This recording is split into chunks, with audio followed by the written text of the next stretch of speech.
Hey guys, Brett Weiss here. Welcome to another video. If you're new to the channel, please hit that subscribe button. It is super helpful.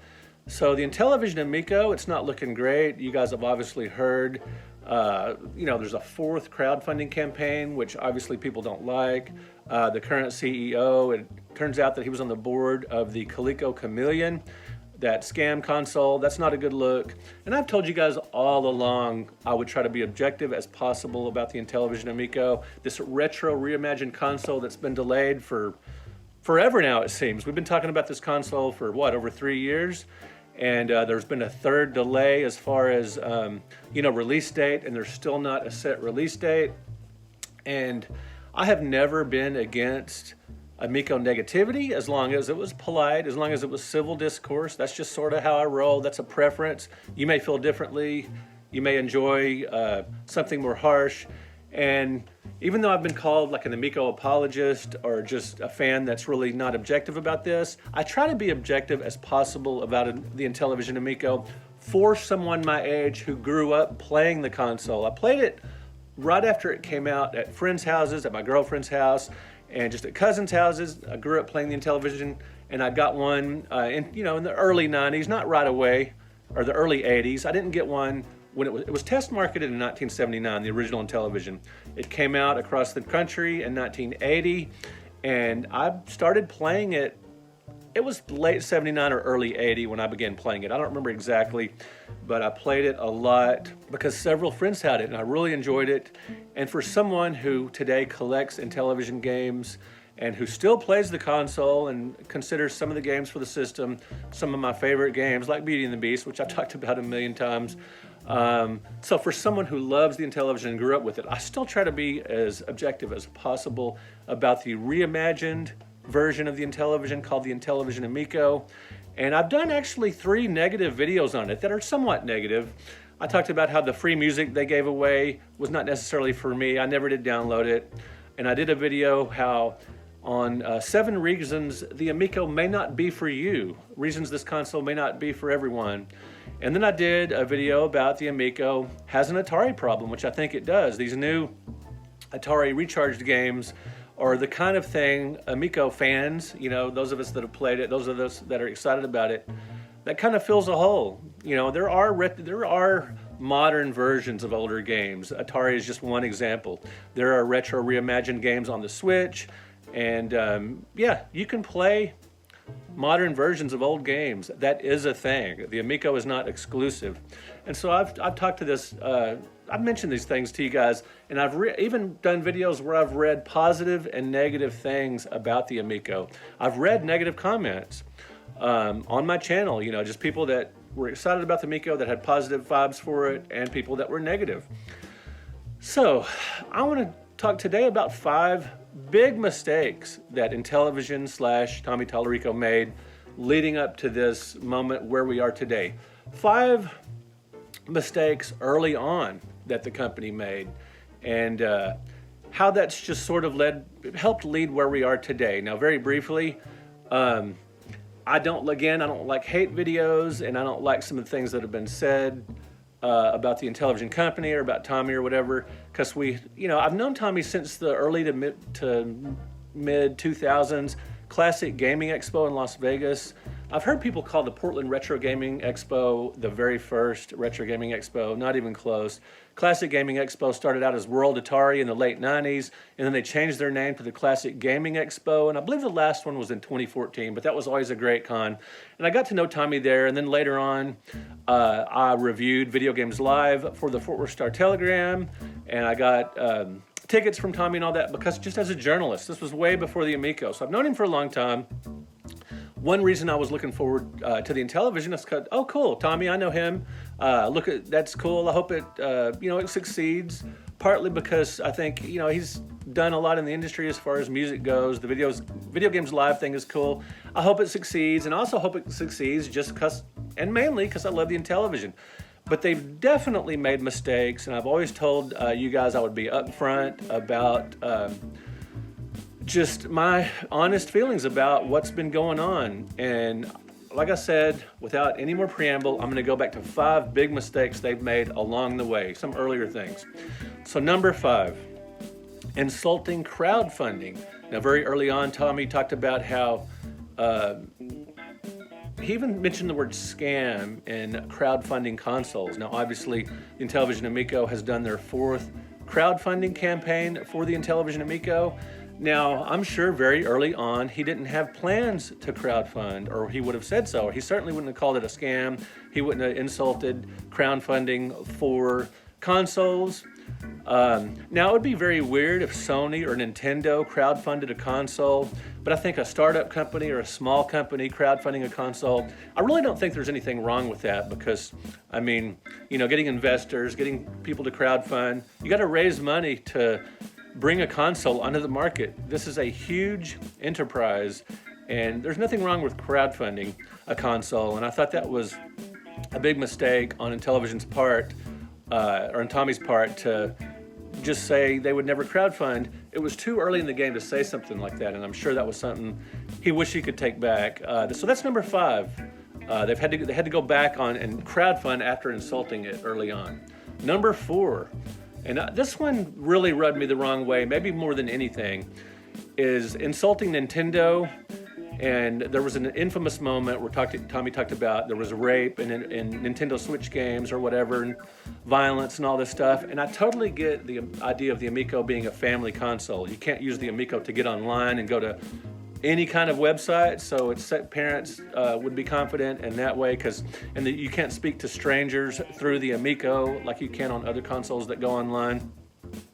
So I get it, wanting to be a family-friendly console and wanting to separate it from, Sony, Microsoft, and Nintendo. But I didn't really like, I think that Intellivision they underplayed the fact that, yeah, there are a lot of family-friendly games on the Switch. There are a lot of family-friendly content on the Switch. So I thought that was kind of a wrong move to sort of insult Nintendo.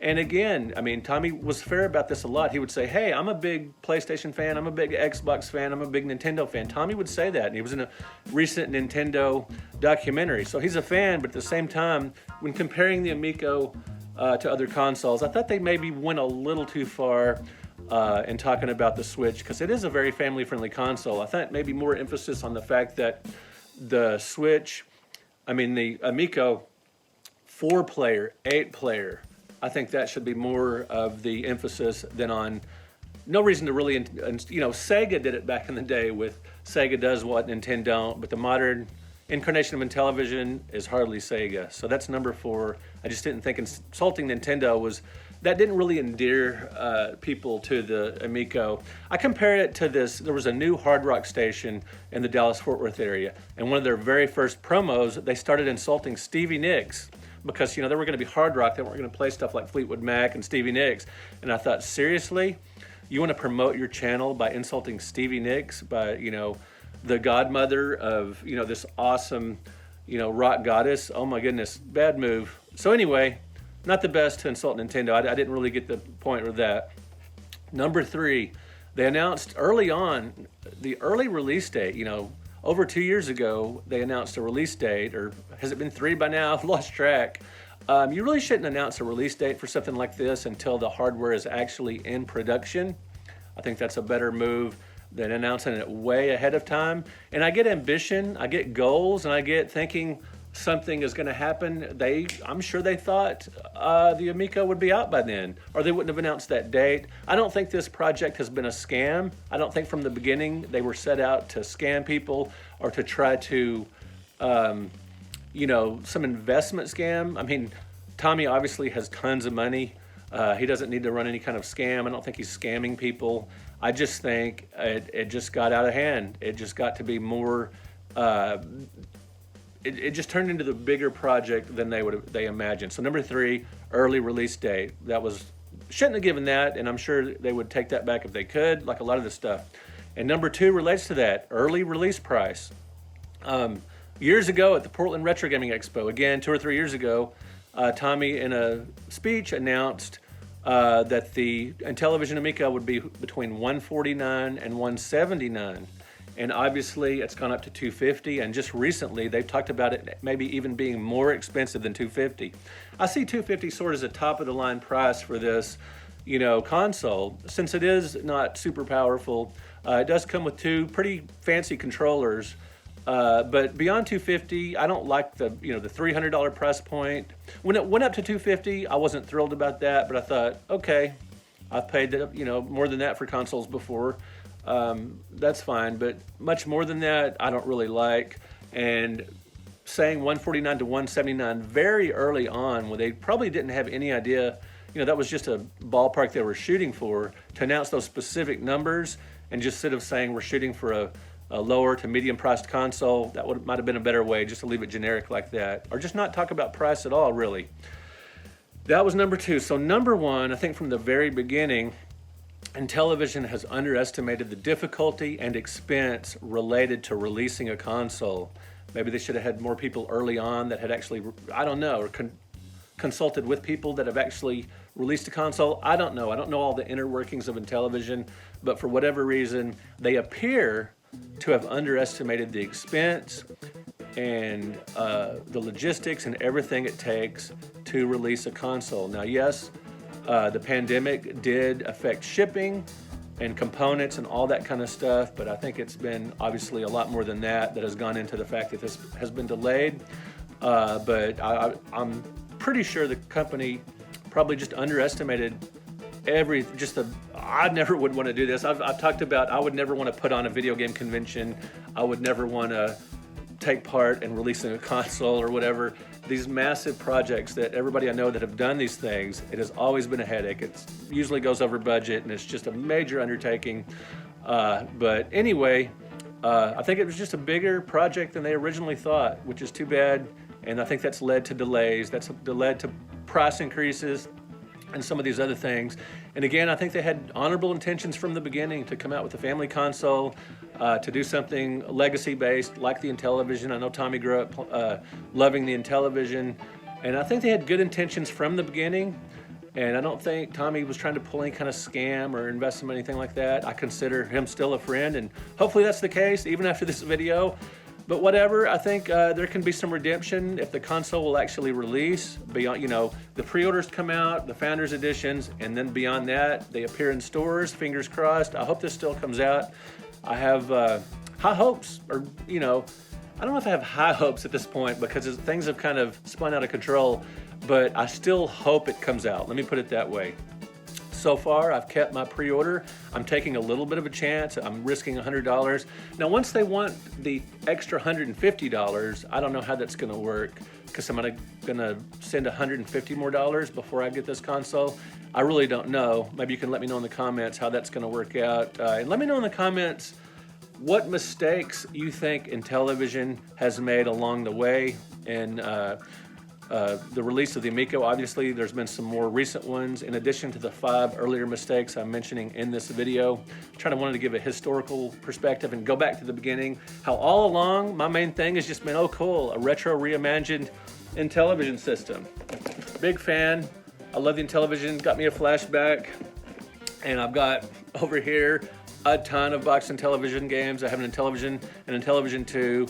And all along, that's been my thing. I don't like the hate or just how weird this thing has gotten, how weird it's blown up, all the mistakes they've made in trying to get the Intellivision to market. Not a fan of any of that, but I am a fan of the Intellivision. That's just originally. It's very simple, guys. I'm just old. I grew up playing the Intellivision, and I knew Tommy way before the Amico became a thing, so I didn't just sort of glom onto this because I was starstruck or anything. I don't get starstruck by people I know, by friends or whatever. But anyway, there you go. Let me know in the comments what mistakes you think the Intellivision has made or Tommy's made. Just be polite, civil discourse, that's all I ask for. Thanks for watching. Thank you for liking this video. Thank you for subscribing to my channel. I really appreciate it.